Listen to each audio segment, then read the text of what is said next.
Hey guys, what's up? So I'm tinkering around here, just trying to get a couple of things out of the way. So one of them being a Honda Foreman that I'm working on. I'm trying to get it going.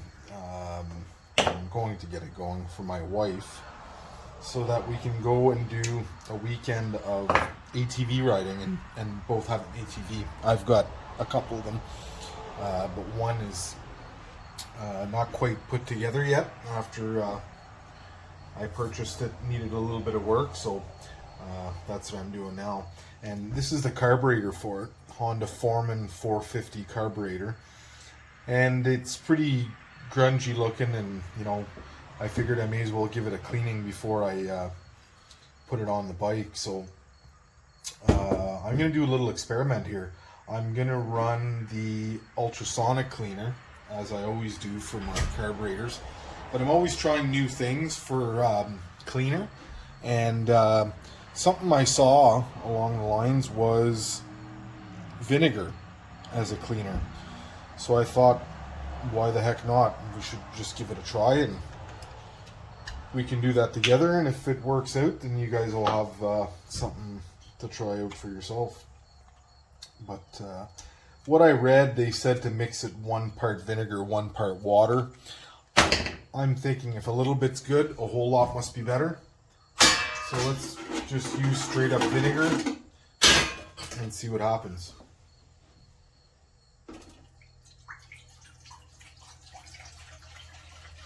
Now, vinegar is an acid, so it's going to do something. They say it can be corrosive afterwards, but carburetor's aluminum and some brass, so I figure the worst thing can happen is it'll change the color of it a bit. So we'll give it a shot and see. We'll rinse it off good after anyways, so not really gonna hurt anything, I don't think anyways. But so I would take the bulk of the dirt off before putting it in there. I'm not going to do that because it's an experiment and I'm feeling a little lazy, so I'm just going to fire it in there.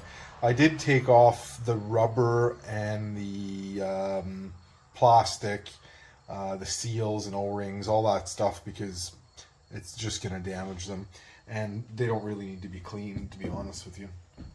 But what I am going to do though is I am going to somehow get the little brass pieces, the needles in the seats, not the seat, but the jets, the pilot and the main jet and the emulsion tube and all that stuff. I'm going to stick in here so it can get a bath along with the other stuff. But the rest of it, I'm not going to bother. I mean, there's no sense putting plastic in there. But the bowl, may as well get it clean if we can. And then the carburetor, hopefully it fits in there. I'm buying the bigger ultrasonic cleaner. After I bought this one, I realized that I should have bought the bigger one, so I could put carburetors that are from a car in it. Sorry about the noise there. I live close to a main road and it's real busy this time of day. But I just realized I haven't heated the vinegar, which is fine, but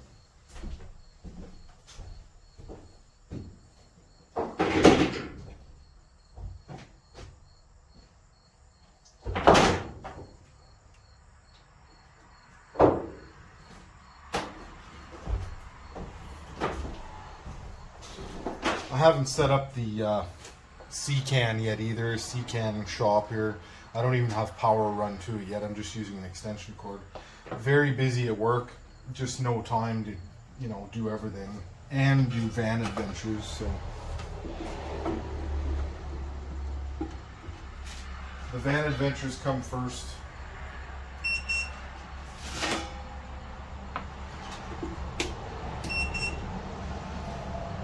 So we're going to turn up the temperature a bit, but I have a feeling that vinegar may not even need to be warm. I mean, it probably would work better, but I'm going to give it a try like this and see.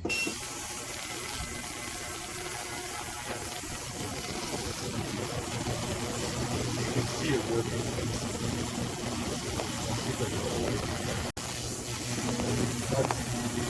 happening really fast here, so we know this is going to work pretty good.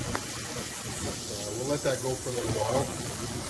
I'll probably turn it a few times too, just to make sure we get it all. And I'll bring you back once we have some results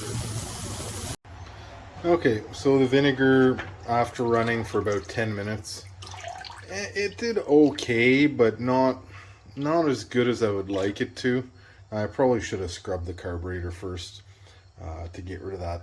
You know, a lot of it's probably baked on mud from the years of being on the ATV. But so that was vinegar. I've got another type of cleaner here. So I'm going to pour this vinegar back into the container and try some of that degreaser. I'll bring you back in a sec. Alright, so I've dumped out the vinegar. Cleaned most of that dirt out. Not really, but anyways. Dumped out the vinegar anyways. And I've got this all-purpose cleaner. I got it from a place called Canadian Tire. We have them here in Canada. It's like a big hardware store basically. Comparable to, I don't know, they sell automotive, a little bit of everything. That's an all-purpose degreaser. I put about 2 ounces in there. I'm going to top it up with some semi-clean water to match the semi-clean ultrasonic machine.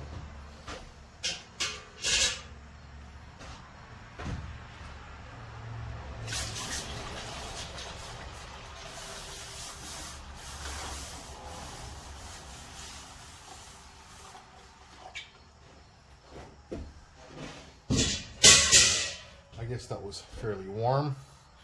So I'm going to let that warm up a little bit and then we'll fire the stuff in.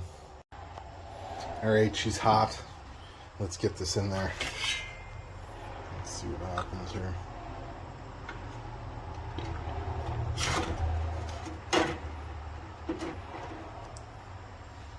Alright, let's fire this on for 5 minutes.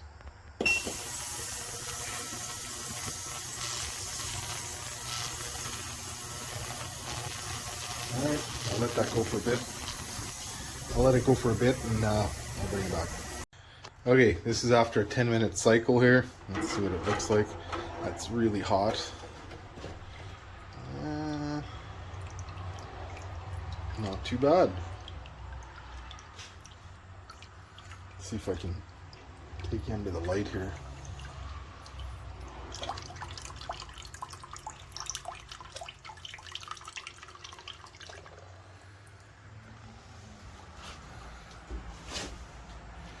So definitely better. There's still lots of mud on there, but the important part is the inside of the carburetor, which looks really good. See if I can show you the inside here. Tip this up here, make a bit of a mess. So yeah, the inside is very clean. The outside it's the baked on mud that we're seeing. So I'm going to give it a little pressure wash probably. That usually does it now that it's nice and warm. I'll give it a pressure wash and see what it looks like. I'll show you guys when I'm done. But ultrasonic cleaner definitely does the job, and with a mild degreaser seems to work pretty good. I'm going to buy some of that carburetor gunk to put in here, but I don't know, something about spending $75 for something that you know, you'll only use, you know, I use this once a month maybe.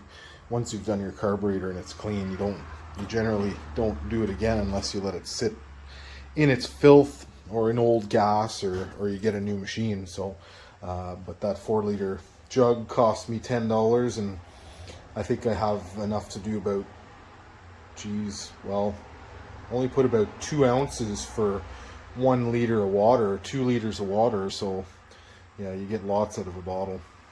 Okay, I'll go give it a little pressure wash, and then we'll show you the end result here. All right, so there we have it.